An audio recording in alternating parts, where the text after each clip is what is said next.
Hello everyone, my name is Mireya Jaime and today we are going to be covering camera movement and angles. So what are they? What are camera movements and camera angles? Camera movements are the way a camera shifts to visually narrate and shape a viewer's perspective of a scene. In the bottom left corner we have this image. It is a camera in the middle and we have a couple movements. We have a tilt, which is going up and down, side to side, dolly in, moving forward, and dolly out, moving backwards. I'll explain these later, but these are just your introduction. So over here we have camera angles. So they are the perspectives a director chooses to capture with a video camera when filming a scene. So many scenes include multiple different camera angles to add more meaning and emotion. So this right here is Katniss Everdeen from The Hunger Games, and this angle is eye level. So the camera movements I'll be covering are pan or tilt, tracking shot, dolly shot, crane shot, zoom shot, random motion, 360-degree motion, and the dolly zoom. This image shows you a couple of them, and we're going to start with the pan or tilt. The pan is when you keep the camera in one place and turn it to the right or left, so side to side. The camera turns just the same way a person's head would. So over here we have this race car, right? And the person filming would obviously follow the race car. If the race car is moving left, the camera would follow to the left.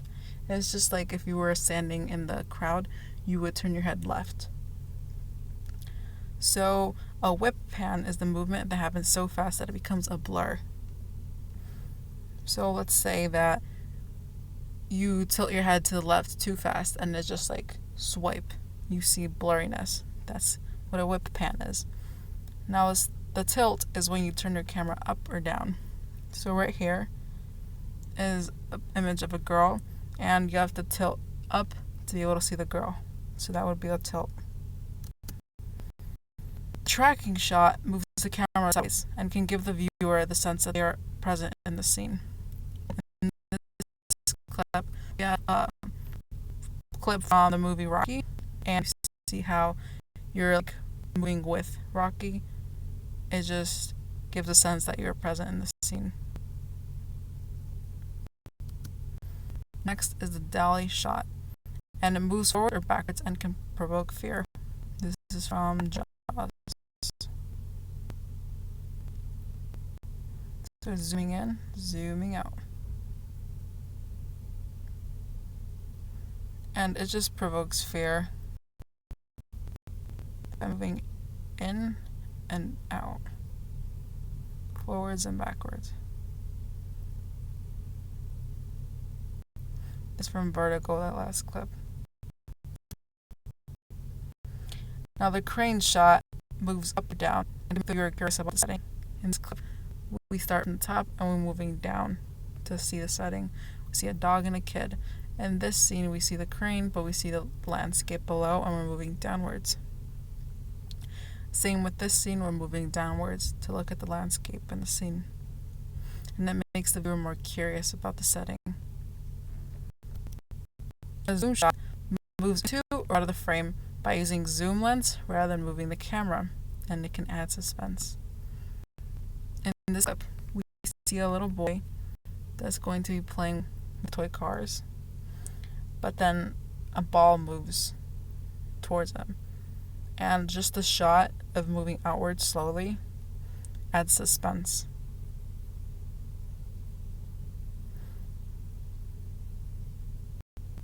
So here the viewer would be like, well, who rolled the ball towards him if there's no one around him? Just the whole zoom shot adds suspense to the scene. Random motion is used to create energy and intensity, particularly in an action scene. So it creates a sense of disorientation and can leave a viewer dizzy and confused. So right here to the right we see a picture, and it's very blurry and disoriented, and it's actually after a action scene. So think of like Avengers, how we see like those action scenes, those fighting scenes, and sometimes like they just move too fast and it's just a blur. Same way, if you move your head too fast, you kind of blur colors together. The edges just leave you disorientated, and that's what random motion does. Now, the 360 motion is personally my favorite. It's when the camera moves entirely around the subject of the shot, and it's easier to film these using a drone. But in this example, we use this camera, and okay, let's see how it works. It just goes 360 degrees around the person, and then later shows what actually filmed.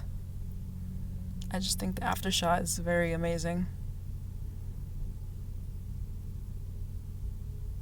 And often we don't really use this type of motion because it's hard in like movies to hide like the other cameras and the whole scene production behind. So we don't really see it often. The next is a dolly zoom, and this is when the camera moves forwards or backwards while the lens zooms in the opposite direction. And it's used to create a sense of vertigo or an ease. And it is used in Alfred Hitchcock's Vertigo and in Steven Spielberg's Jaws. Let's view this.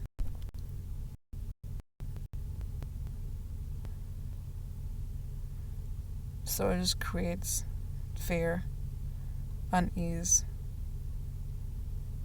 So it's just zooming in the opposite direction.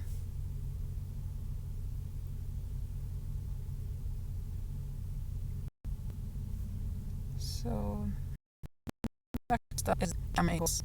We have the eye level, low angle, high angle, top angle, Dutch angle, and over the shoulder. Right here are just some of the examples. We could probably guess these. Let's see, this one would be eye level. And without knowledge, could we guess this one? I don't know, let's learn about it. Eye level is the camera line straight ahead at about the same level as the object face. An example would be, like, say you're seeing an interview scene and you want to maintain a sense of objectivity, so you make the scene the same eye level as the person watching. Let's view this.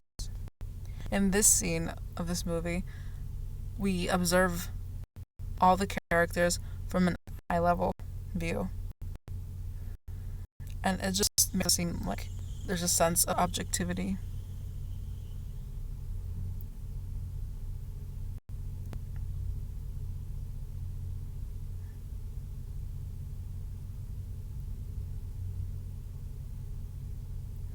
Throughout the whole scene, just eye level. Okay. Next is the low angle. So instead of facing straight ahead, the camera looks up at the subject from a low angle, and it adds some objectivity to the scene and can make a character seem threatening, dominant, or in a position of power. I like this scene. I think that it definitely shows threatening personality or sense from here. I would definitely think this person is dominant, and this is a good angle to want to express sense of fear, dominance, and threat. Next, a high angle. So it's a reversible angle shot, and it makes the subject from the camera seem smaller. In the bottom left, we see a person. They just seem very small compared to the house. So this is what this focus is. You make the subject seem smaller by observing them from a top high angle. Next is the top angle, and it looks down on the character from above and can be used in indoors or outdoors scenes. So narrative driven, emotional response, and character driven. So you just saw how you observe from the top and can be used both indoors and outdoors. We have an example of both. So Dutch angle, another one of my favorites, is the tilt of the camera to one side so it isn't level with the horizon, and it conveys this orientation. Now, I really like this video because In the bottom right corner, we have degrees, and it shows what degree the tilt is. So it starts off 5 and 6 degrees, 8 degrees, 10 degrees, and just the whole grid right here I really enjoy because it shows us how the angle conveys even more disorientation as the angle increases.